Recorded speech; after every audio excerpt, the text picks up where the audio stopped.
নমস্কার, আমার কিছুক্ষণ চ্যানেলে আমি কাজল দত্ত রায়। আমি আজকে সকালবেলা একটা আপনাদের প্রার্থনা শোনাই। সবাই মনে হয় এই প্রার্থনাটা ছোটবেলায় করেছেন, দেখুন মনে পড়বে। আপনারা প্রার্থনাটা দেখবেন, শুনবেন, আমার মনে হয় ভাল লাগবে, ছোটবেলার কথা তো। ছোট শিশু মোরা, তোমার করুণা হৃদয় মাগিয়া লব।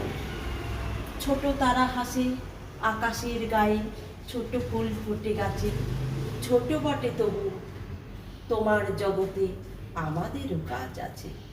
দাও তবে প্রভু হেন শুভমতি, প্রাণে দাও নব আশা, জগৎ মাঝারে যেন সবাকারে দিতে পারি ভালোবাসা। সুখে দুঃখে সুখে অপরের লাগি যেন এ জীবন ধরি, অশ্রু মোচায়ে বেদনা ঘুচায়ে এ জীবন সফল করি। নমস্কার।